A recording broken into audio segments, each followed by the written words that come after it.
Hello, hello, hello, everybody, and welcome back to these interviews that we are doing here at AICon USA 2025 from Seattle, Washington. And now I have another interview with a thought leader and someone that is also pushing the industry and helping it grow, because literally he's part of the industry. We have our amigo Javier Re. Javier, welcome. Thank you, Leandro, for joining me in this interview. Yeah, and it's a pleasure that you signed up for being here with us. And I think you are the only person that we're interviewing that has an external perspective, because for the record, Javier is not presenting at the conference. You should have. That would have been Next time. Next time? Okay, he already said it. And but he has been attending the tutorials, he has been listening to some of the talks, and we want to learn a little bit about his perspective. But before we get into what has Javier been playing around here at the conference, Javier, would you mind sharing for the audience, for the people that might not know you, who you are, what do you do, and what makes you special? Oh, that's a difficult question. Okay. Yeah, well, I'm Javier Re. I'm founder of Crowder, an Argentinian company originally. We operate in many countries in Latin America, but basically we do QA testing and services and cloud operations as well, recently, since a couple of years ago. We also have some partnerships with AWS in Chile, so we help companies in that way as well. And yeah, that's all. The company has 10 years now, 120 people at this stage. They're growing very fast, but obviously challenging because of these new trends. So trying to understand and know more about AI. Also sponsoring the event, because we are a sponsor. Yeah, they are as well. Last minute sponsor. If you work here and you got the little bags that they're giving, the Crowd logo is there. But Javier, something got my attention when you were saying like you were having some struggles, or that you were like with these new trends. Would you mind sharing like what type of situations have you been experiencing? Yeah, basically I think that this is challenging the way that we provide services, the way that we work. Many customers, there's many initiatives at hypes right now to use AI. Probably not everyone wants to know what to do and why they need to do it, but they have to do it. I think it's a trend or a repetition of situation in many companies. But the good thing is that some customers request us to start experimenting and doing things with AI and learn from the process. And the challenge, I think, is how we will reshape our services with the new trends. Not because of that kind of scare about replacing people, that I don't agree with that approach at all. I think that we will have in fact, we need more challenge, and we need more senior people to deal with these tools. I think it's a new tool, and we need to work with that as it is, and gain productivity and use it right. That is the main difficulty. So. Yeah, it's some of these challenges. I didn't know that the customers were the ones asking you or demanding. Some of them. Mm-hmm. What proportion? Like most of them, or no? Initially, it's just a few, because they have some direction from the top level of the company to start using. I think there's some pressure of some big vendors to encourage the usage, but that is a good opportunity for us, at least, to show our skills and give us the opportunity to show that kind of stuff that otherwise we need to start looking for real scenarios, because at the end, the difficult part in the lab, everything is fancy, everything works well, but when you need to produce and make things that works, is where the things happens, right? So that's the challenge. So your organization, you are being asked to embrace all this new AI. Mm-hmm. Are you being asked to embrace it, testing it, or using it for testing? Well, basically, our initial approach right now is to use it for testing, because we find a lot of tools and we try to understand which tools works well, which tools are not. But in particular, we form a capability group, which is in our organization, a capability group is a temporary team that works investigating some stuff.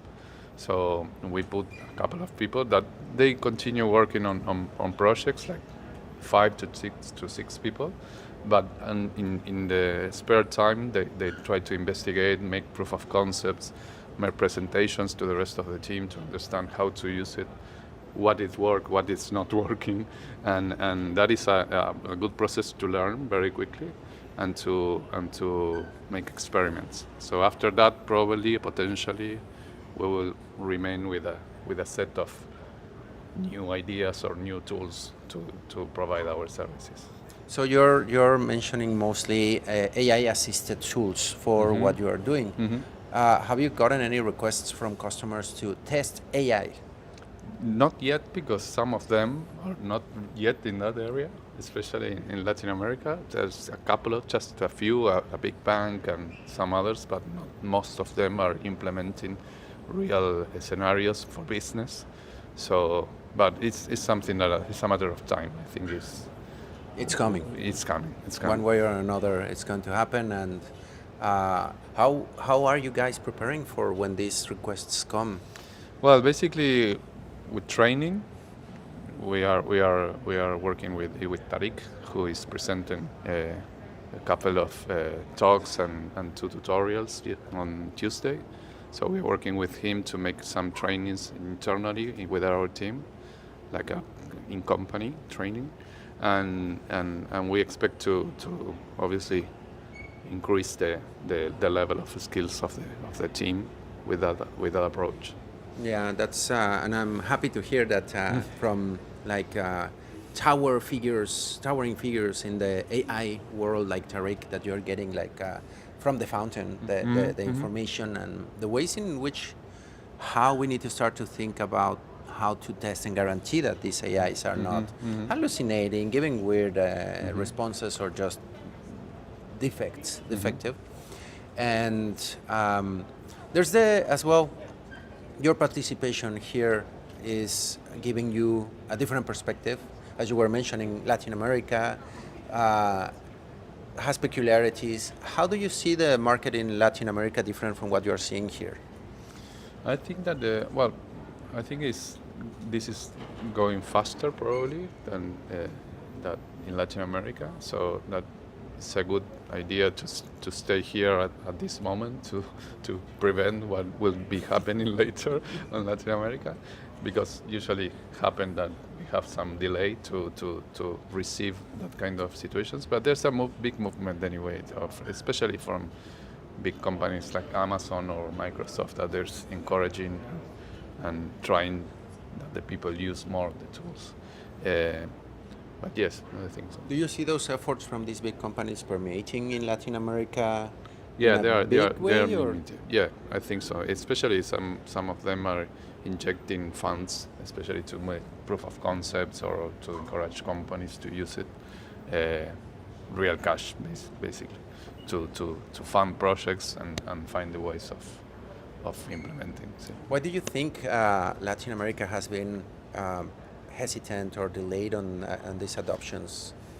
I don't know if it's something that is culture or something that is probably we wait for the initially to see if it's broken yes. over there in the US, and then Exactly. we get the safe version Exactly. once it passes the beta, right? Yeah, I think so. And another interesting thing, you have been, as I mentioned earlier, walking around here, hearing some of the talks, attending some of the tutorials.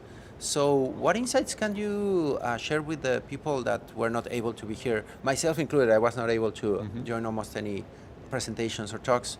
What did you get out of this conference, and are you taking back home? Well, I think that we have to be brave and try things, because some of the things that we are seeing in the presentations are things that we are experimenting right now. Probably we are not so behind on that movement, in terms of experimenting new technologies or new things. Other thing that I took from the talks is that the human interaction it will be remain, that there's a permanent topic, and it's more like an assistant more than something that the AI will work alone. In fact, looking at Tariq's presentation, which presenting AI agents that test software by itself automatically, but is something that is not ready yet, and there's a lot of things to take into account before using in production or real scenarios.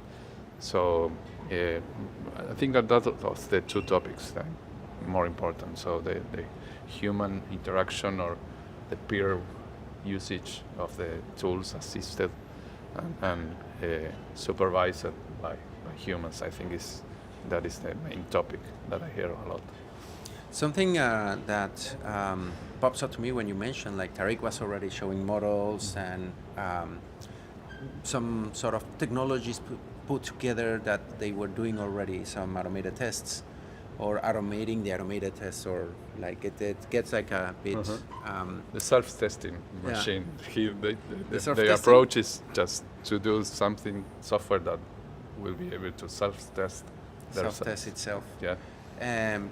In that way, you said that you don't see it yet that efficient or yet there. How long do you think it'll take for these type of solutions to... It's difficult to say. For me, I'm not an expert in the area, but I think that it's accelerating more and more. I couldn't believe that as soon as ChatGPT was launched, the massive number of tools that goes afterwards, even in the tools that we are using a lot, which is code assistants, are every week there are new ones, so it's impossible to test everything. But I think it's a matter of a couple of years we will have enough. I think that the things will change in the way that we don't need to do things that we are doing now because of the new models, like doing automation. We do automation basically to test more fast, but probably later on we don't need to write automation because it will be easy to test faster than write the code to do that. It's interesting because everybody says like it's not there yet. I was asking because the speed of the change and evolution you're seeing. A year ago we would see 1-2 new models every week, every month. Now it's every day, and now per week we are having like it's becoming like the app market, because suddenly everybody had an app, and you had thousands of new apps every day, and now it's going to be with the models and all the functionalities. And it's going to be faster that we get to the point, I think, where the improvement will be really fast, really fast. And it makes me wonder, because some solutions that I have already seen is like, you don't even need a test case. You have like, here's my app, check what risks could it have, come up with some test cases, risk assessments, test for it, automate. Oh sure, what tool do you want? Choose the best one that you want, and here's the automation ready for all that. And how do you see that all this is going to change the way in which you deliver these services?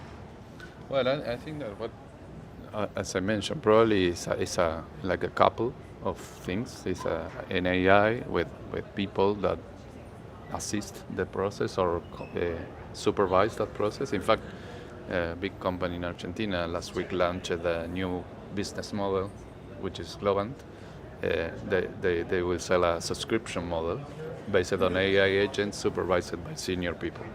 So that is a very... That's an interesting service. It's disruptive. I don't know if it will work or not, or if it's work, probably it will change the way that the customers consume our services, basically. So, but it's a matter of time. We'll see. It's going to be definitely a big change and a big challenge for everybody, like the users of the service, the providers, how to adapt to everything that might be happening. And all this sounds. I was joking with a friend earlier today that all these changes and the speed of the thing and the magnitude of the changes is not scary. It's just getting me dizzy. It's so much like the car is going too fast. I don't want to get off because I'm scared, but because I kind of want to puke or something. It's too much. What learnings or new things did you take out of the conference that you feel like when you go back home you are going to leverage and get use of that you Well, learned here? some of the architectural models that are probably new for us, and we don't know much about them to implement in the solutions. We're experimenting building some MCP servers and some combination of products that eventually will have a light in the near future. But that one and the other one is I think experiment and see what is fancy, hype, etc., and what is useful for the team and to learn. But I think it's a big opportunity for the people that works in this industry to be ahead of the trends and learn from this process instead of resist. Right? I think it's trying to take the best of this, learn and work for it basically. Do you think that you being here with what you learn, do you have an advantage of the rest of the people back home? I don't know, but I follow the advice of Tariq. Tariq told me came to this event because will be fundamental for your future. So we hope that. So. Do you think it's? I think you learn things that probably are it's too much, but at this stage. He was overselling it. Tariq, don't oversell stuff. No, but I think it's important to be aware because as I mentioned, sometimes it takes longer for LATAM to receive this kind of stuff, and live in a live event like this, be present and learn from that, interact with people, very clever people that there is in this event, not just in the talks, but also in the spaces of networking is very important. It's very important and gives me more ideas for the things that we can do in LATAM, basically. Yeah, I think that it's not that like in LATAM we are all backwards and just retrograde, and I mean, but no, we are responsible of don't be in that process, basically. Right, and that's what you are here kind of trying to be, so that when, I mean, it's not that we are kind of like cavemen back there in LATAM, but we have some technological, cultural, and a few lags from what happens here in the US, which I would dare to say is kind of like the mecca of everything that is coming up is here. I think the market is what is moving things faster. That as well. It's not just the culture, it's something that is demand more things here than probably in Latin. So that's a good point, because I think that adoption organizations are kind of wilder here, to say it in a way. They are just like, oh yes, adopt it. And in Latam, we're more careful, pasito a pasito, as we say, baby steps. And yeah, it can be in big part that difficulty, that impact. I think as well, and correct me if you have another perspective, the cost of some of these models or of embracing the newest technologies. I mean, most of the best ones are not for free. No, they're not. But it's a matter of don't be scared of investing that, because we usually have the, I think it's a mindset of probably thinking small to say, okay, we will keep quiet, we wait what happened and see, then decide. I in this process, I will take in the opposite approach. I trying to try as many products as we can, try as many platforms. Obviously, if you can use the free versions, but they are limited. But also trying to invest in a short term, not just to say, okay, let's buy this for 5 years. So let's try this for a couple of months. If it works, continue. If it don't, change for another one. So, but we need to invest. We need to invest in in training. We need to invest in better tools, in these kind of events, participate in this. So I think it's en español decimos no hay éxito para los tibios, ¿no? Manos tibias? Para los tibios no hay Oh. éxito. No sé. So if you're a lukewarm, you won't get any success. Yeah, exactly. So It's an interesting perspective because, I mean, I know that in LATAM sometimes we have the income limitations where some of these models you gotta pay for them, and even as I know for some of these digital products, Argentina and Mexico, we have different pricing than what you pay here in Seattle or San Francisco. My God, the Yeah. price levels over there. Yeah. But I think that's a good recommendation. People, if I sometimes will be like, "Ooh, should I spend on this?" And you have a very good point. Like, spend, not just buy it just because. I know some people that kind of had the Grammarly license access and they were not even using it, but like, meh, it's there, whatever. But no, make sure that you use and try the models, the new versions, the new technologies that are coming out. I think that's really, really good. And now to wrap up a little bit, Javier, everybody back at home, there in Argentina or in Latin America in general, that want to keep up with this and keep growing, keep learning, or what would you recommend the people to do to be available to make a front to these changes that are coming? No, I think you have to read a lot and dedicate time to learn. No matter if it's just, I don't know, half an hour a day or whatever you can dedicate, do it. There's a lot of even using the ChatGPT to learn is very useful. ChatGPT can teach you. Yeah, that's a good point. It is, and read and follow. There are very good newsletters or X accounts that provides trends and new stuff. So obviously, try and don't buy anything that There's a lot for free. Yeah. But even though most of the tools are free, if you are using it in a productive, very high scale, so you can try and then decide. But keep learning. I think it's important to don't let behind you. Yeah, don't let yourself lag behind. This is moving so fast, and I think that's gonna be our greatest challenge nowadays. Technology used to be like now you have, I don't know, it's not PHP anymore. Now we have Python, and now we have Ruby, and now it's on Rails, and now it's this, and many things happening at the same time.